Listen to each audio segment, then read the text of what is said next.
Muy buenas tardes, nuevamente aquí en Ser Tú Misma. Hoy tenemos un programa imperdible.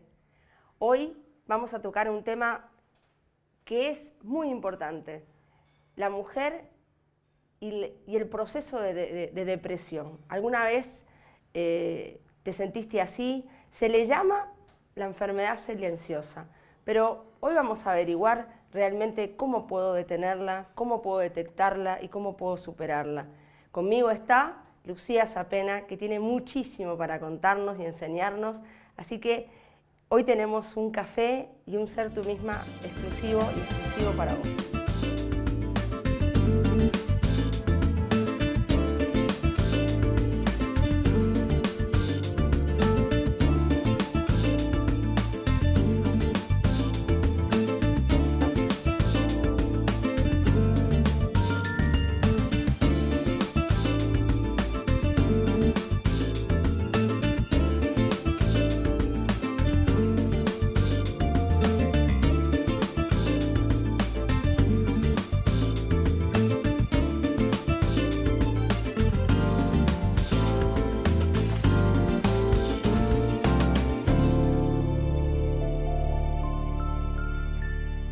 Bueno, vamos a brindar. Bienvenida, Lu. Hola, gracias Lucía. por la invitación. Yo ya me tomé una parte del jugo.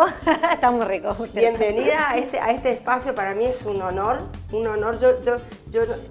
Voy a tratar de hacer las cosas bien, porque con Lucía aquí al lado es importante hacer las cosas bien. ¿Cómo estás, Lucía? Muy bien, contenta de estar acá. Amo el café, vos lo sabés, lo sabe Andrés. Entonces, me encantan las charlas acompañadas de café y de jugo y de todas las cosas dulces y ricas que llegan. Bueno, hoy tenemos un tema importante. Qué importante es poder ser testimonios para todas las mujeres de que no es un tema poco importante. Hay que hacerle caso, hay que asistirlo. Contanos un poquito. Se dice, vamos a empezar por el principio, se dice que es la depresión es la enfermedad silenciosa, que no la vemos. ¿Cómo empezamos a detectar eso?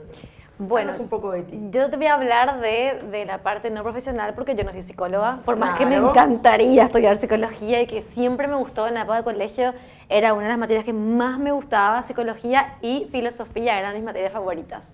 Pero sí desde la experiencia que me tocó vivir con mamá, que era una mujer depresiva y a su vez mi abuela que también era depresiva, ¿verdad?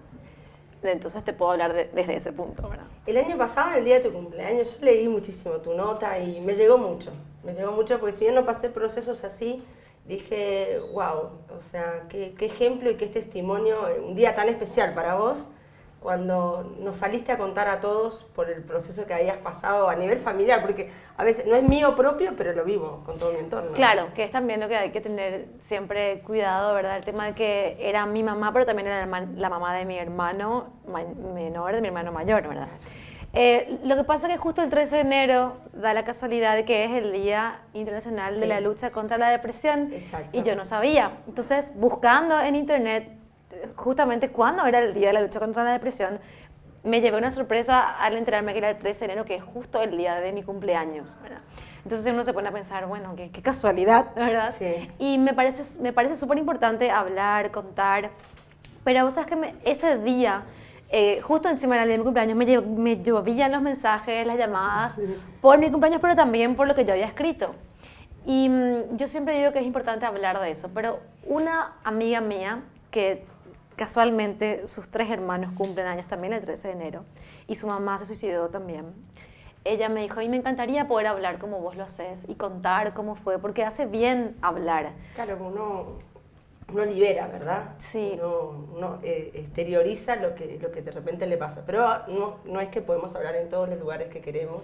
Claro, y es lo que me dijo ella, ¿verdad? Me dijo, yo no puedo porque mi hermana trabaja en un lugar donde sus jefes son muy religiosos y están en contra de las personas que se suicidan. O sea, para ellos es un pecado.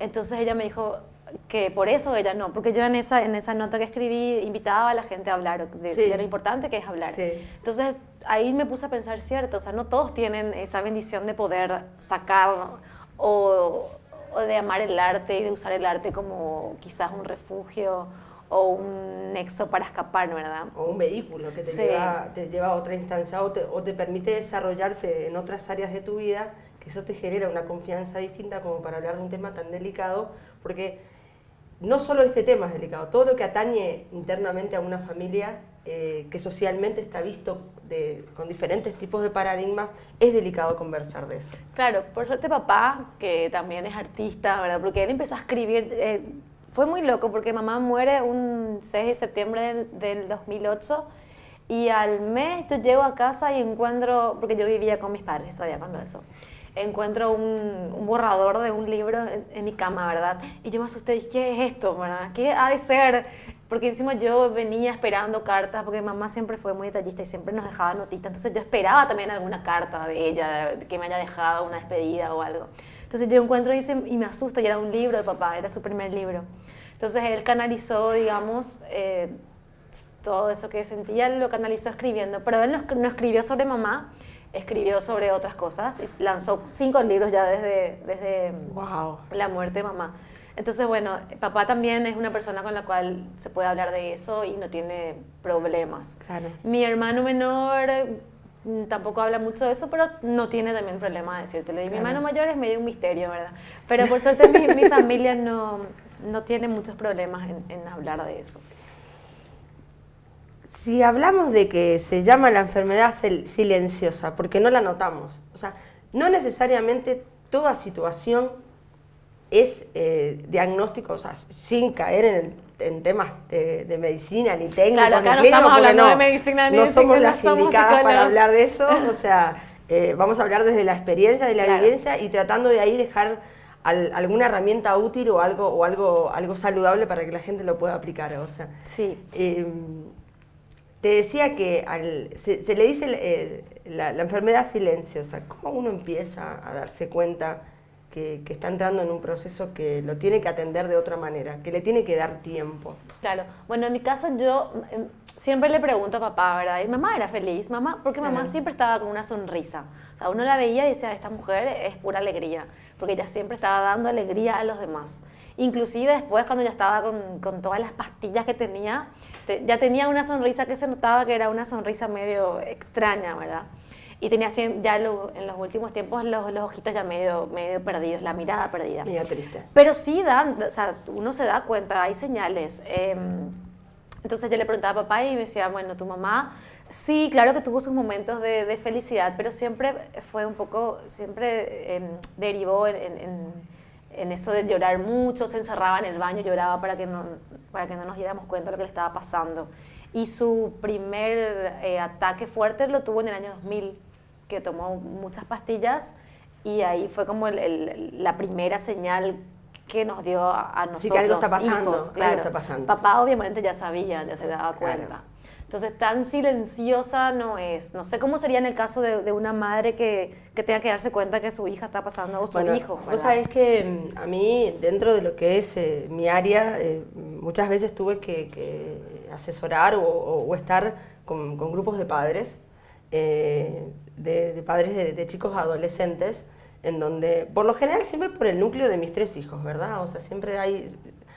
Porque delegados siempre salimos, hay que llevar adelante el juego de la bolita y ahí están nuestros nombres, ¿verdad? Entonces, creo que empieza por una cuestión de ser buenos observadores, ¿verdad? O sea, de las conductas, del comportamiento, de las nuevas adquisiciones de conducta, o sea, se queda todo el día solo. Una mamá, por ejemplo, me decía que su hija llegaba al colegio y estaba todo el día sola en el cuarto, se encerraba en el cuarto. Y ella asumió que en la nueva era de la tecnología, ¿verdad? Claro, estaba todo el día, sí, el teléfono, la tablet, o sea, entonces la dejaba, horas pasaba.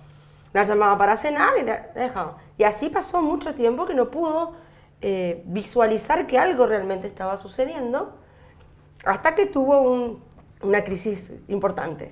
O sea que... si tenemos que buscar un poco los indicios, como decís, se nota, sí se nota, tenemos que ser buenos observadores. Y con esto quiero llevar creo que esa es la parte más importante, porque observar lo que sucede es como irse ya al final de la historia, ¿no? Claro. Ya algo está pasando. ¿Cómo prevenimos, cómo nos adelantamos?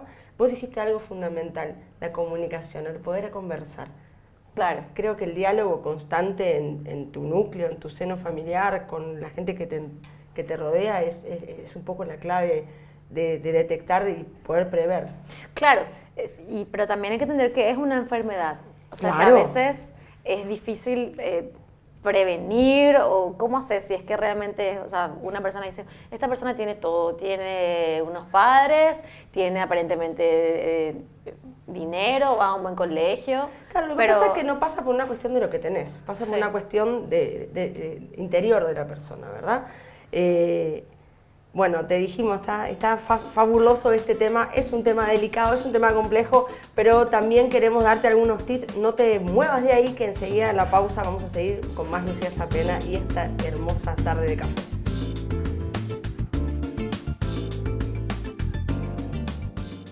En cada programa me pongo en las manos de Ana Laura López, una diseñadora nacional, joven y talentosa.